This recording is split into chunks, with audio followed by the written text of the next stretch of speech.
This is the Mitsubishi Outlander, and for 2025 we have a mid-cycle refresh. Small changes at the front and the rear, bit of a change inside as well. Still though, basically the same distinctive looking and quite likable compact crossover.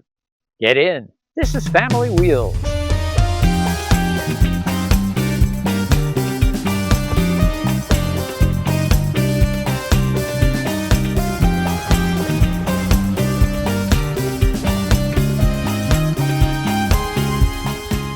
Now that we're buckled in, I have a small request for all you passengers. Take a moment and give Family Wheels a like.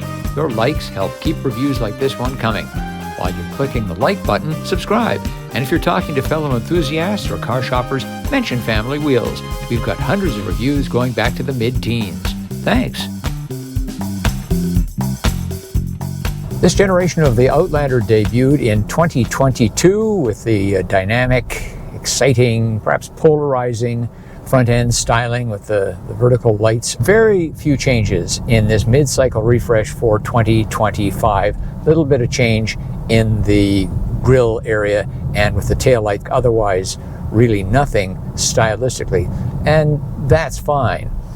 Remember too, in a mid-cycle refresh you can't do anything with the hard points where the suspension mounts and so forth. Also, because this shares a platform with the Nissan Rogue, so there's an extra complication there.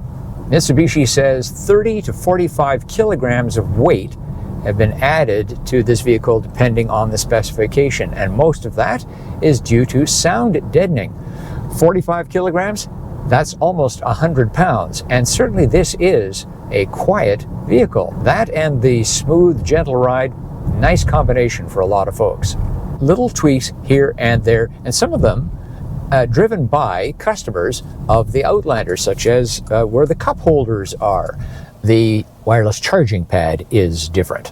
They're a very important part of everyday use of any vehicle. The Outlander has a 2.5-liter naturally aspirated 4-cylinder engine from Nissan. It's a bit long in the tooth, but it gets the job done if you're gentle with it, pulling away from a stop. And remember, it's got a continuously variable transmission, and I haven't really noticed a lot of intruding noise unless you really mat it. The Outlander has just 181 horsepower. That's what happens when you floor the gas pedal. Not impressive at all, but perfectly useful for everyday motoring.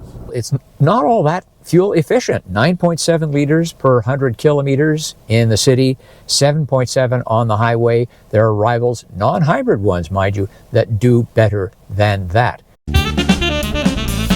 It is much more expensive than the regular ICE version we're driving here. $12,000 to $13,000 more at whatever trim level you choose. For that, you get 61 kilometers, 38 miles of all-electric range.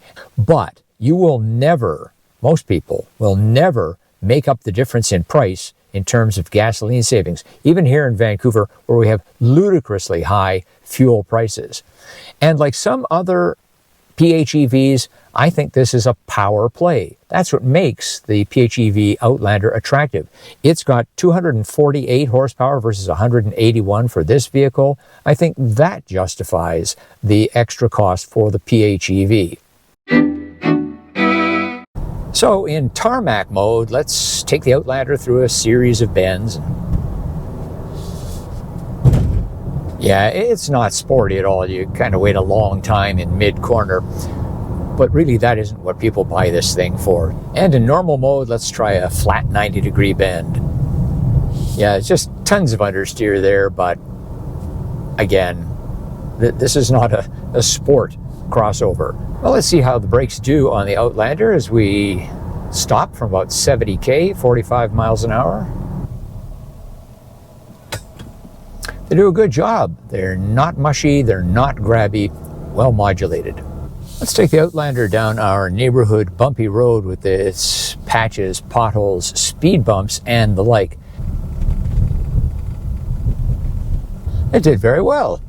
Currently I'm on a well-patched piece of pavement that isn't as violent as my neighborhood back lane, bumpy road. And I really have to say that the Outlander does a excellent job of damping the noise, vibration, and harshness.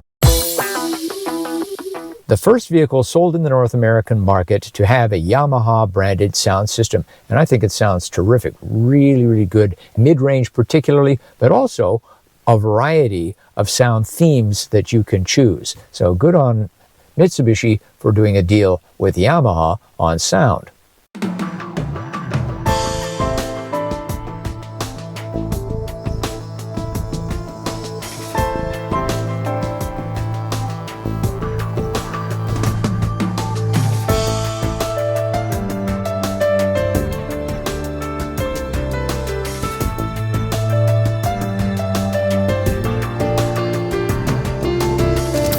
The Outlander passes our family wheels child seat test. That's where I put a rear-facing seat behind me. It's the kind that takes up the most room. Well, up front, there's a decent amount of room between my knees and the glove box door. I've readjusted the front passenger seat to be a lot more comfortable for me. I'm 180 centimeters tall, 5 feet 11 inches, and here in the back, there's lots of room between my knees and the front passenger seat, which is good because if you're going to fit anybody in the third row, the person in the second row is really going to have to move up, and you do it like this. Maybe now you can get a kid or two back there. By the way, the rake is adjustable as well as fore and aft. At this trim, we have lots of luxury features, a beautiful panoramic moonroof, also heated rear seats and temperature controls. Much more is said to be coming from this company. There will be a battery electric vehicle, a BEV, based on the new Nissan Leaf, a new or significantly revised vehicle every year between 2026 and 2030.